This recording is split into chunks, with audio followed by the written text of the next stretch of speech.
Hello and welcome to Devil's Advocate.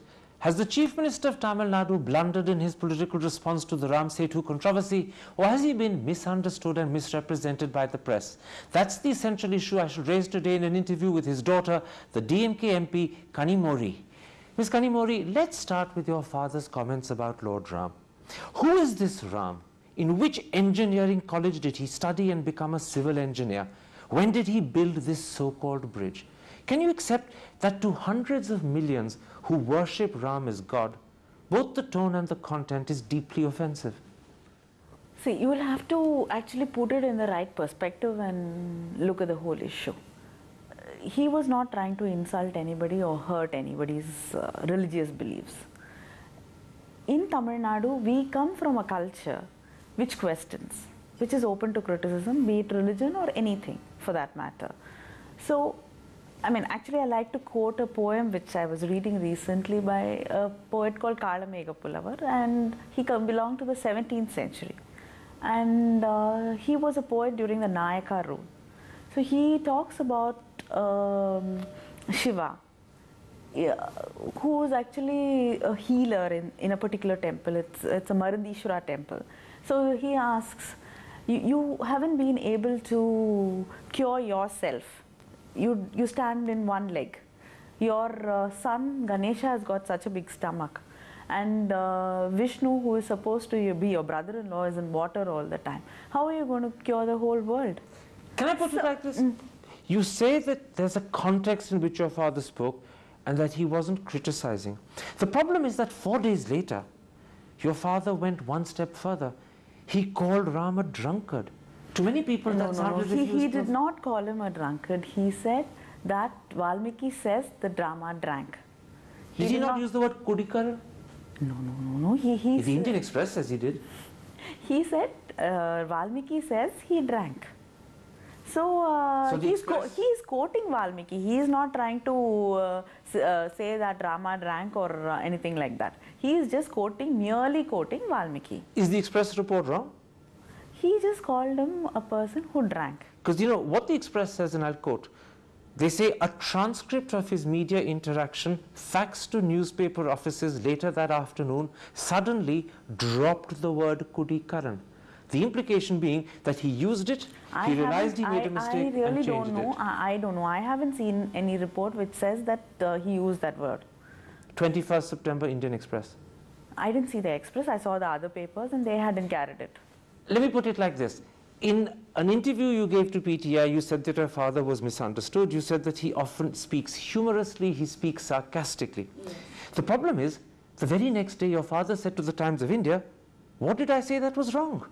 Again, to people it seemed that whilst his daughter is trying to explain it and put it in a context, the father insists on being defiant, maybe even provocative. No, it wasn't provocative. People who are against the Setu Samudram project are trying to create a political mileage out of Rama. So that is insulting Rama. Okay, let me put this in a broader context. I accept that your father is an atheist. I accept that the Dravidian movement looks upon Ram in a very different way to people in North India. Okay. That apart, is it right for your father to speak in terms that sound as if he's contemptuous of people's religious beliefs? Because that's how it came across. He's never been, when the DMK came to power, I think in 68 or early 67, 25 years the Thiruvarur temple the festival hadn't happened. The DMK government is the one which made it happen. And over 1,000 temples have been renovated after 2006. So you're saying balance all of that against the comments? We had a Vinayaka, the Ganesha procession which happened in Chennai. And all the protection was given to it. We did not do anything against anybody's religious beliefs. The BJP says that the Chief Minister would not have spoken in these terms about Jesus or about the Prophet Muhammad. See, the Adam's bridge is believed to be the bridge on which Adam walked. So, it also means that the bridge has some religious meaning to the other two religions too. In case in the name of religion, those two religions try to stop the project, then the Chief Minister will be forced to say something against that too. So he was only speaking against Ram because Hindus were trying to stop the project? It is not the Hindus are against it. I know a lot of Hindus in Tamil Nadu who are for the project. He was only trying to talk about two people who are against it because they are trying to politicize it. But the way it's been perceived is that in fact in the process, whatever your father's intentions may be, he's hurt people who believe in Ram as God. One more thing. Why is it given so much of importance now? Because from the day the Dravidian movement has started, people have been speaking like that. Whatever my father has said, Periyar has said it 100 times more. But why haven't people been reacting to it? For the Chief Minister to say, you see, Periyar was never Chief Minister. Anna was a Chief Minister. Anna has said so much. Mr. MJR, who, he came from the Dravidian movement and he believed in Periyar. So you're saying there's a tradition in Tamil Nadu where Chief Ministers speak like this about gods and people's faith? Yes, whatever tries to come in between development and people, definitely you will have to question it. The Dravidian movement did not want to demolish Hinduism as a religion. Can I put this to you? It was only questioning the values which were trying to suppress people. Can the I put caste this system, for now example. That today your father knows that his comments have been, let's say, misunderstood by hundreds of millions who worship Ram as God, does he regret that he's caused them hurt and pain? I can't understand why is it he has been speaking like this, and why is it suddenly being made political? Maybe because people have just heard it for the first time and realized it. But why is not the important point. The point is that it's caused people hurt and pain. He is Chief Minister. Does he regret causing them hurt and pain? I'm sure he has explained himself that he says he was quoting Valmiki. He says it's not what he is saying. But even so, is it an appropriate quote for the Chief Minister? It is not one Ramayana. We have hundreds of different versions of Ramayana. So there's no real regret, you're saying to me? There's no one truth about Ramayana. There are hundreds of versions of Ramayana. But is this an area for a Chief Minister to go into? Should this not be left to philosophers, to religious guides? Should Chief Ministers in secular states tread on people's beliefs in this way? Fortunately or unfortunately, we have a Chief Minister who is very well read. And he takes advantage of that? It is not taking advantage. You have to explain certain things to people in a way they understand, and certain things have to be questioned. What about when people outside Tamil Nadu, hundreds of millions who worship Ram as God outside Tamil Nadu, have misunderstood? To them, should he not express a word of regret? He has not tried to hurt anybody's feelings. His main purpose of the whole questioning is only to make sure that the project goes through. We care about our people. There are 6 districts which are going to benefit out of this. We want our people to have a better life. Our future generations to be... So in the interest of the project, it doesn't matter if a few eggshells are broken on the way, if I can phrase myself like that. Actually, the point is, who is breaking the eggshells is the question I have. If I were to say the feelings of the Tamil people, the feelings of our state, the feelings of people who work for this project have been hurt because they're trying to politicize something. Is it tit for tat? It is not tit for tat. We are just protesting against something which today whoever is protesting against this project have all stood by it, have all been a part of giving it permission to happen. I understand that you have a very strong defense. Maybe others will disagree with it, but at least you've had a chance to explain it as you see it and your father sees it. There is another area where people believe your father may have made an error of judgment.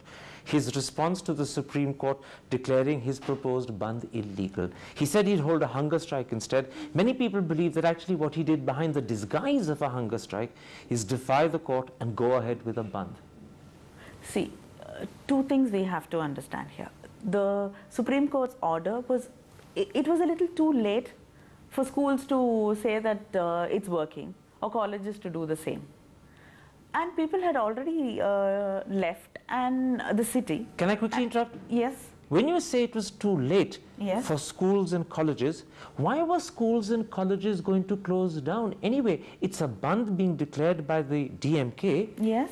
Why is it being imposed on schools and colleges? Is it right that children should suffer in their studies? Nobody imposed it. The schools decided, the colleges decided. Voluntarily? Yes, and the organizations, the workers' unions decided to not work. What about the shops? Did they voluntarily close? Nobody asked them to close. I know, I had friends who had their shops open. I knew people who closed. And the transport, the buses?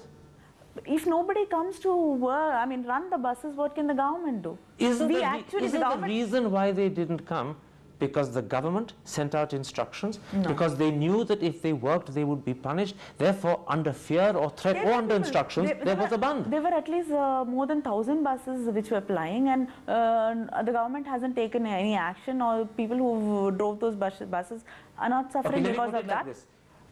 If it wasn't a ban, and it was only a hunger strike, yes, then how do you explain the fact that after the Supreme Court expressed its displeasure, your father and his ministers ran back to their offices, the buses started to ply, and miraculously the shops opened up? How did that happen? My father never runs back to his office from anything.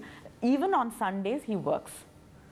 On the request of people and the political leaders, he decided not to come for the hunger strike. But the second the Supreme Court expressed his displeasure, he went back to the Secretariat. No. In the morning, even when he came to start the fast, he came and said that he is there to start it. So again, the press has misrepresented him? Definitely. That is a complete case of misrepresentation, because the previous day there was a meeting and every leader who spoke requested him not to come. And after that meeting, when he was in his concluding speech, he said he will think about it and maybe he will decide that he will not. Let me put it like this. Many people, not just in Tamil Nadu, but in the country as a whole, are convinced that what your father tried to do was outsmart the court by defying them. He thought he could get away with it, but he got caught by the Supreme Court and embarrassed. He is not embarrassed. We are all proud about it, and it's the state together which reacted to something. It was an all-party strike, hunger strike. It was not only the DMK. Let me put it like this, and then I'll end this particular part, both on the comments he made about Lord Ram and about the manner in which he handled the Supreme Court order regarding the Bandh. Maybe in Tamil Nadu he's been understood, but outside Tamil Nadu, the rest of the country has begun to look upon him as a chief minister who perhaps is indiscreet with his language, who perhaps sometimes hurts people's beliefs without realizing it, and who then defies the Supreme Court when he shouldn't.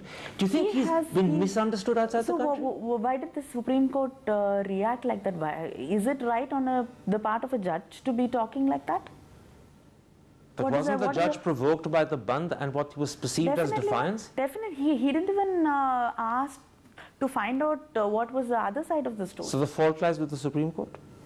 I don't think the judge should have spoken like that. It was quoted in the papers.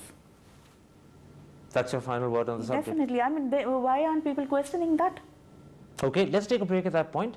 I want to come back and talk to you not about your father, but about personality and politics in Tamil Nadu, a phenomenon that many people outside Tamil Nadu aren't quite certain how to understand. I'd like you to explain to me, how should we understand this phenomenon? That's in a moment in part 2. See you after the break.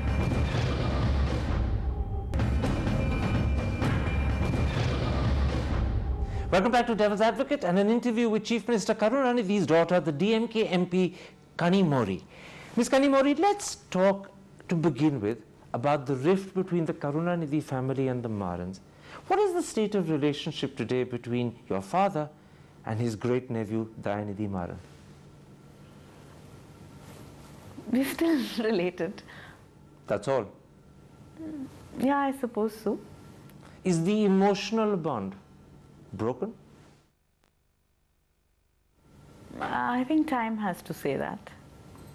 People remember photographs of when your father came to Delhi. Dayanidhi Maran was his minister there, and Dayanidhi was always there a bit like his walking stick. They were very close. That's over. Maybe in a way. So the split is irreconcilable.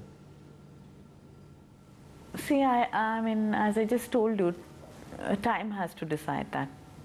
And it will take a lot of time. I really don't know. It might. Is it politics that divided the family? Or is it family rivalries that have come in the way of politics? Definitely not family rivalry. We've been a close-knit family, and I don't think it is family rivalry. So it's politics. Definitely. This is a political dispute that's divided the family. I mean, when you go against the party, the party has always decided this way, and all of us have to respect that. Has this hurt your father? I'm sure it has. So somewhere inside him, his heart still is upset.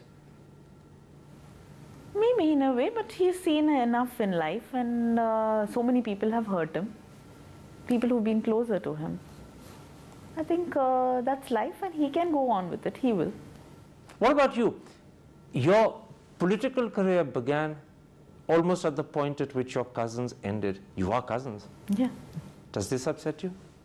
Yeah, it would have been nice if he was around, but This is life. yeah, So you've accepted it and you're moving on. have to.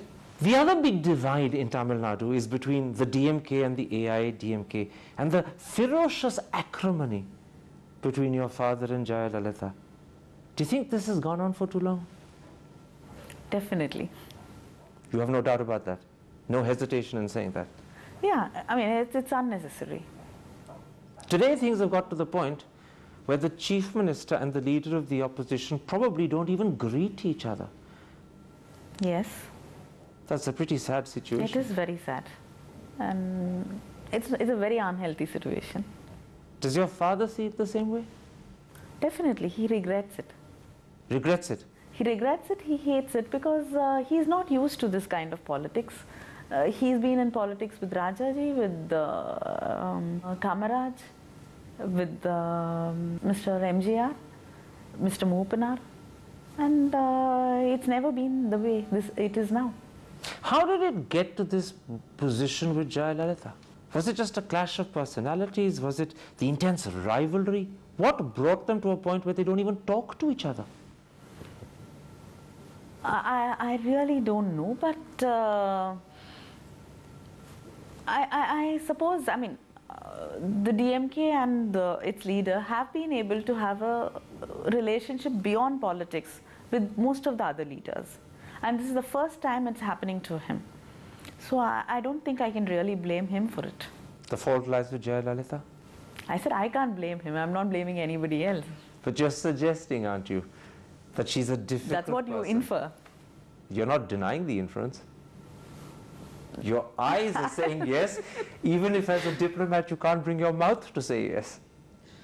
I'm not going to say anything about that. But whatever you want to read, I'll let you read into it. Let me put it like this. You say your father regrets it. Regrets the situation. Absolutely. Since he is the chief minister, is he prepared to take the first step to try and remedy things? He's always spoken to her with respect. And he's always tried to reach out. He's never tried to go out of his way and He's be never harsh snubbed her. or snubbed her. So, I mean, and you can see even now in the assembly, he tries to be very cordial and he tries to be very nice to the opposition leaders. And when the opposition leader, Ms. Jayalalitha, is not there, I mean, most of the time she's not there, and he has quite a pleasant relationship with most of the... It's only when she walks into the assembly that a cold barrier falls between them. Not between them. I think between the two sides of the assembly. So you're suggesting that if things are going to change, she has to take the first step. Your father's done enough. She now has to respond. I mean, if it happens, I don't see it happening that easily. Ms. Kanimuri, a pleasure talking to you.